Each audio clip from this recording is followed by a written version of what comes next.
This week's Torah portion is actually the last Torah portion of the book of Genesis. It's been quite a drama. It's been many seasons. And you know how when you get into a really good Netflix series, yes, I'm still on that. I had these long plane rides to watch more. Anyway, no, seriously, how do you know it's a good drama when you want to keep reading the next week and the next week? And it's really good if you end up watching the series again, which is what we've been doing for thousands of years. We've been reading and hearing and thinking about the drama of the book of Genesis. And just when we get to the end of it and we think we've kind of got the pattern of what's going on with all these dysfunctional families, there's a pattern, isn't there? Just when we think we've got the pattern down and it's starting to feel, sometimes it feels to me even a little pathetic. The same thing keeps happening. The siblings don't get along. The parent has a favorite one, the older one is usurped by the younger one, right? The pattern all the way really from Adam and Eve till the end of the book of Genesis, with a few exceptions along the way. The brothers even try to kill each other. They deceive each other. And now we're finally at the end of the book of Genesis, and we think, okay, we've got it. So this is how it goes. And we have Jacob, right, the grandfather, blessing the grandchildren, Ephraim and Manasseh, but doing it in the reverse. And he's another blind, dying man, just like Isaac, Jacob's father was, who was deceived. You see the pattern? Deception all the way. And so you see it happening again. You feel like you could almost fall asleep. This is getting really, we got it. So families can be dysfunctional. So it would be really good if people could talk to each other, especially husbands and wives. So we got it. And we also got that there are huge surprises along the way, just like there are at the end of the book of Genesis. What happens at the very end is that even though Jacob switches his hands, Joseph tries to stop it and says, like, no, you've got it wrong, right? I'm not going to let that same thing happen to my children.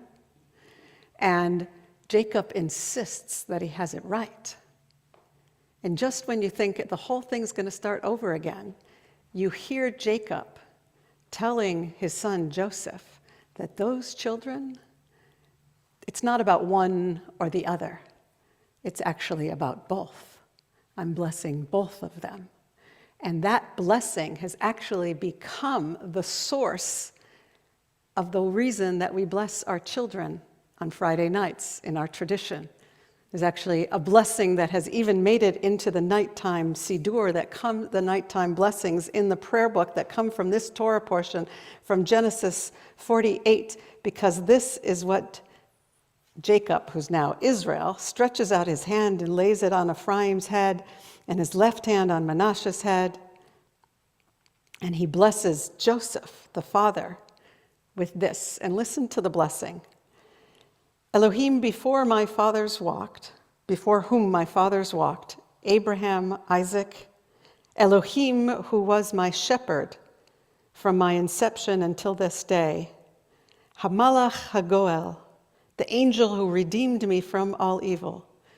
That angel, that God should bless these lads, my grandchildren, and let our name be called forward through them, together with the name of our fathers, Abraham and Isaac.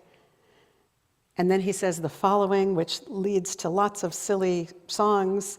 May they be like fish, multiplying, yigdu larov.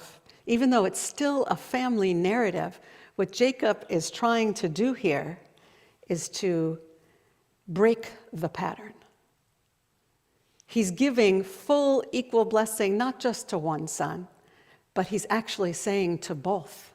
He's saying to both of his grandsons and invoking their father into this new way of being, saying, we are going to break those patterns of the past. We're going to say, it ends here. That whole dysfunctional zero-sum game within a family, it ends here. And in fact, Ephraim and Manasseh go on to equally inherit, in a sense, in place of their father, 2 portions of the land. And it's from this place that we know that in blessing our children and in offering our children the same exact blessing, making sure that what we do is equal, even if they don't always think that it is, there's something so powerful in that act. Of course, I've been thinking a lot about the role of grandparents along with this Torah portion. Been thinking, of course, about the 2 people that we lost and their incredible models in the world, what Stanley modeled for his children and grandchildren, and of course what your mother, Sean, modeled for all who knew her, the power of a parent's or a grandparent's love. My husband's still in Israel. I was in Israel to be part of the funeral and Shiva of my mother-in-law, who's the last grandparent of our children. She had 2 children, she had 6 grandchildren, and she has 4, almost 5 great-grandchildren. What a full life. And yet already, even as we were preparing for the funeral, everybody in the room could hear her telling us to get it just right. We could hear that she didn't want it that way, she wouldn't want it that way, she would want it that way.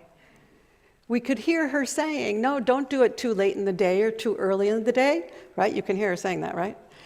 It'll be too hard for the relatives from the north and the friends from the south, the relatives from the south, literally the south, they're the relatives you've heard about who are on the border of Gaza, the kibbutz. We have to make it possible for everybody to comfortably get to the funeral.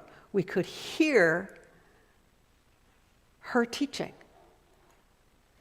How many of us can hear the teaching and the values of people who are no longer alive with us? We can hear their messages, and that is what is happening in this Torah portion.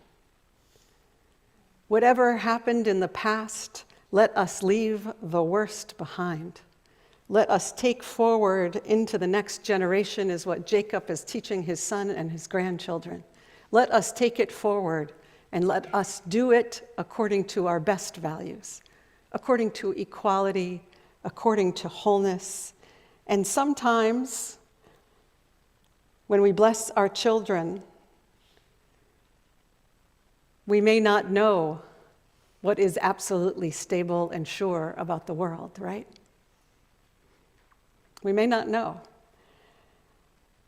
But on this Shabbat, what I think we know is what Jacob knew, that if we stay true to who we are and to the best of who we are, if we remain connected to that God before whom our ancestors walked and were connected, if we stay connected to a sense of an angel who will, even if we can't feel it at all times, an angel who will be with us and give us strength even in dark times, then we can imagine a future. We can imagine a future in which our families flourish, in which our people find their way out of Egypt. We're in Egypt at the end of the book of Genesis, but next week, even though it turns out there's a Pharaoh that knew not Jacob, there was an election. No, there was not an election. There was a new Pharaoh, a new government, however we might feel about it. Times change. And what the Torah is reminding us is that there is something that doesn't change. Our value system, our goals for ourselves and for our people. And if we hold on to those goals and those values, then one day all of us, and not just us, but all of humanity, can truly flourish. That's what Jacob's vision was for his grandchildren. I bless us that that can be what our vision is for our children and grandchildren, I bless us that we remember to bless each other, especially on Shabbat. Shabbat Shalom.